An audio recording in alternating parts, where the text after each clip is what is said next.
Tessitore alongside Teddy Atlas, and we welcome you to the MGM Grand here on the Vegas Strip in beautiful Las Vegas, Nevada, for our main event of the evening.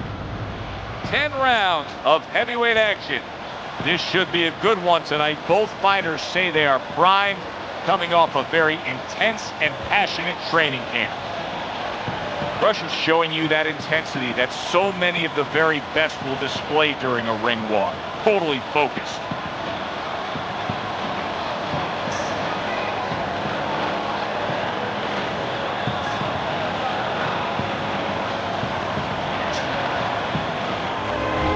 Mason's making his way to the ring right now. Boy, and he's not bashful at all, is he? Look at him, confidently making his way down for this contest. Well, they're scheduled to spend a half an hour swapping leather. This a 10-rounder. Good block by Iron. Comes right back with a shot of his own. Oh, and a two-punch combo by Crusher.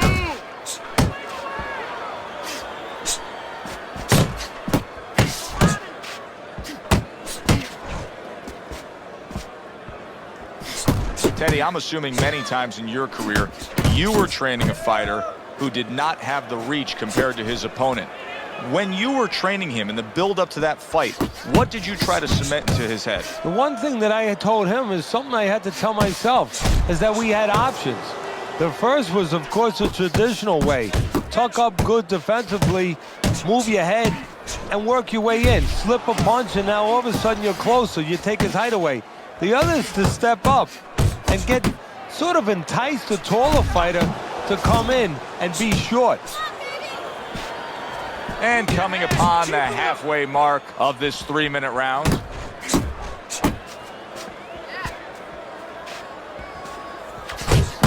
Committing to the body work now. He lands the right hand. And you see what he can do when he sends that right to the head. Teddy, I don't think he's got visions of sticking around too long. He's landing power punches early. Yeah, he wants to make it a quick night's work. Nice work, the left hand to the head. He gets hit, but he gives it right back.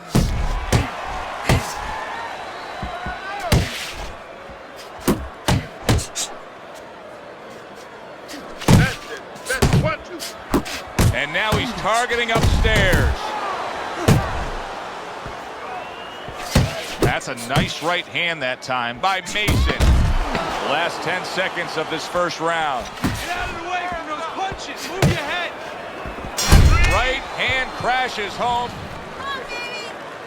Mason's doing a good job of being strong on his feet right now. He was rocked in that last round, but his opponent doesn't appear to be seeing any damage standing opposite him. He returns the favor with a right hand of his own.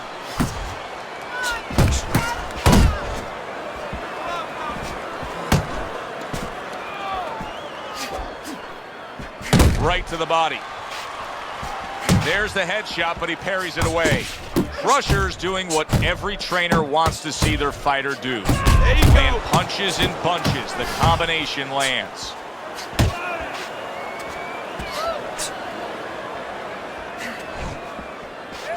Heading into this fight, we talked about what each man can do offensively. What each man wants to do is have varied punches throughout. Exactly, and what he doesn't want to do. He doesn't want to be predictable. Halfway through round number 2. Two snapping jabs by Crusher.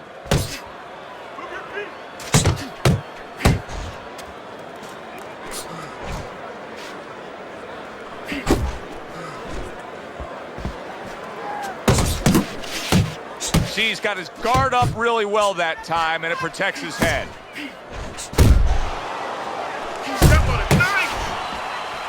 Crusher's right hand did a nice job that time. That worked well for him.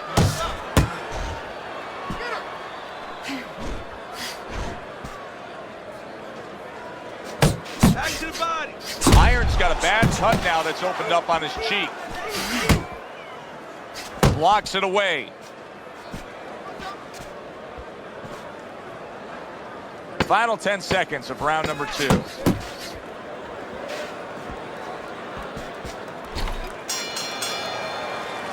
Mason's going to really defensive laziness. Well, you can always make comparisons, analogies. You watch a basketball game, you say, you know what, this team, Joe, is losing because they're not rebounding. They're not boxing out underneath the boards. Well, guess what? They weren't taught how to do that. You have to know how to do that. He's not going to start showing you defense if he doesn't know how. He does not know how. He has not been taught. Crusher's punch is far off the target. Solid right by Crusher.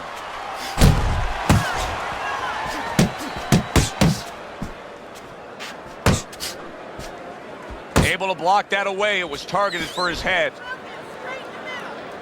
Crusher's doing well here with that two-punch combination.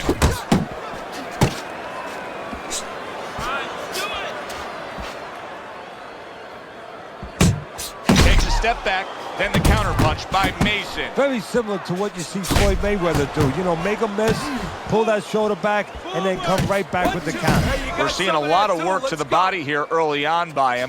Teddy, is that a certain mentality, these guys that commit to being a body puncher? Yeah, because they understand that the body punching, you know, that's not something that's glorious. That's not something that, you know, like a great left hook on the chin, bang, it gets results right away.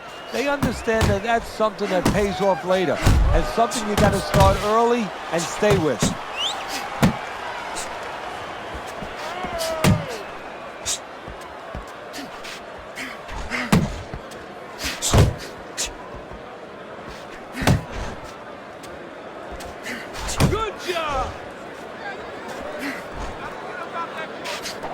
Good looking counterpunch.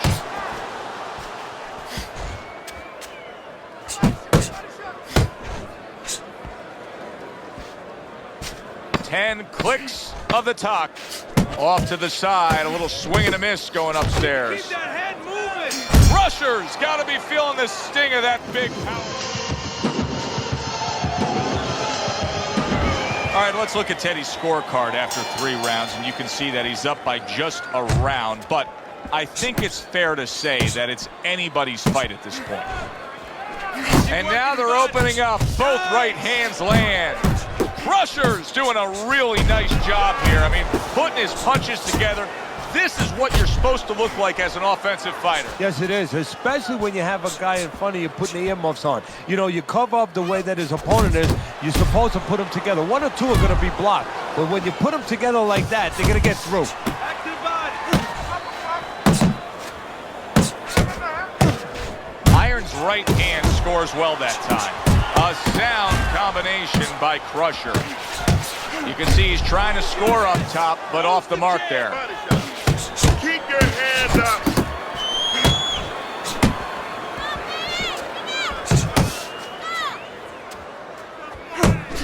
Little head knocking with that right hand. 90 seconds to go here in this round.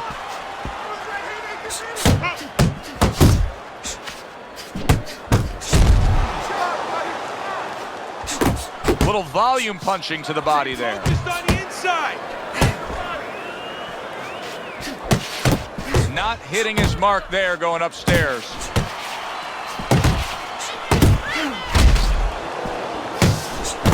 not moving enough. Move, move. Right, left, right. Good solid shots with the combo downstairs. Use the ring. Use the ring. Get inside. Wow, a big Get flush inside. blow, the Keep left that hand by moving. Crusher.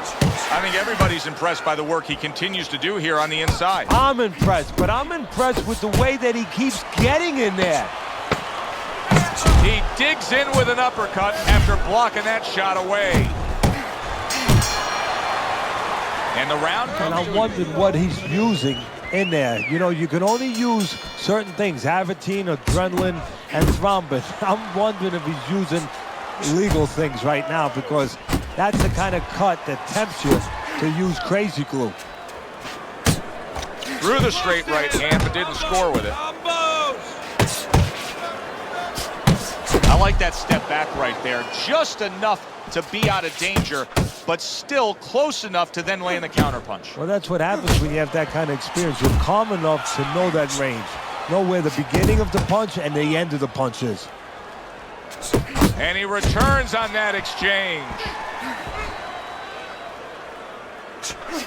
blocks a shot and then lands an uppercut of his own. Crusher's showing you that sublime skill right now with that two-punch combo. Takes one, gives one. The right hand scores well.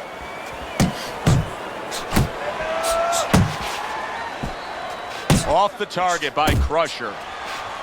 Teddy, what would you recommend based on what we're seeing here tonight? Well, 2 aspirin and then go. Oh, no. Actually, I would say a little counterpunching would be just what the doctor ordered. That's a better prescription for him. He comes back with the left hand again. I shake it off.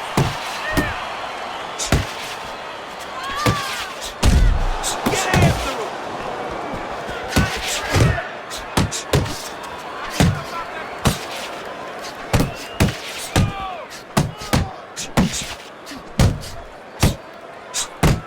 Well-timed, well-placed uppercut there. And yet another right hand lands.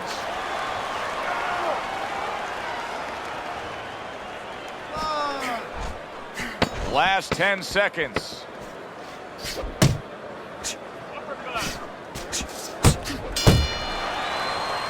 And that's the end of round at this point. Well, it's even for both guys. Now it truly is about what we talk about all the time. The will of a man. It's no longer just about the skill. It's about who has the greater will. And now he scores well with the straight right. Mason's got to be feeling the impact of that uppercut. Well, something's got to stick. He sends the combination to the body. Takes one to give one. He comes back with a right hand. Parries that punch intended for the head. Here's one for you now, he says. Right back with the left hand. Crusher's ability to utilize this jab, fighting on the outside, has been so critical in what we've seen on the scorecard so far. Why so, Teddy? Because it's not a common jab. You know, he reminds me, believe it or not, of Hector Camacho, the former junior lightweight champion, because he throws a trip hammer jab. You know, usually you turn that jab over, you know, counterclockwise, but he doesn't turn it over. He just drops it down. It just drops straight down. There's no warning, and boy, it's been landing.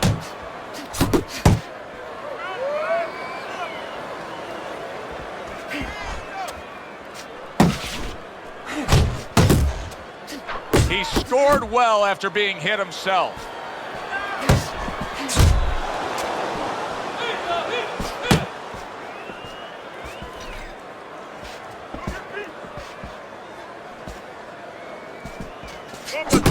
So he digs in with a left hand to the body and then places the right.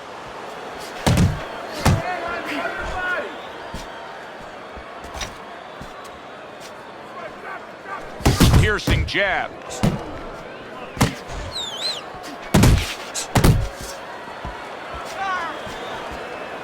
Final 10 seconds of the 6th round.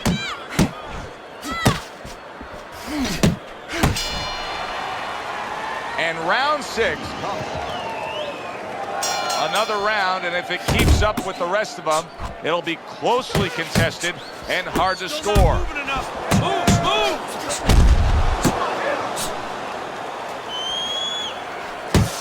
That's a forceful two-punch combo by Crusher. Solid uppercut. Crusher's got a great sense of when and how to throw the uppercut. How do you coach a guy up on the uppercut? What do you tell him? Well, first of all, you don't want it to become a dangerous punch for you. You don't want to drop your hand to throw it. You want to make sure that you drop that shoulder a little bit and you don't give up defense for offense. Uppercut. Takes one, but gets one. Good work by Iron.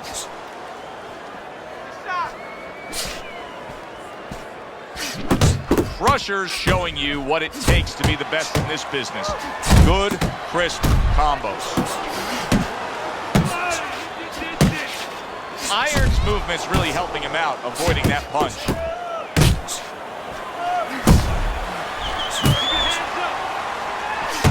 And another right hand comes in. Oh, you see him with the left of the head there? Crusher's jacked by an uppercut. Keep it tight inside. Nice work with the uppercut. Really wanted that uppercut, but just couldn't get it. A stinging counterpunch after some fine defense by Crusher.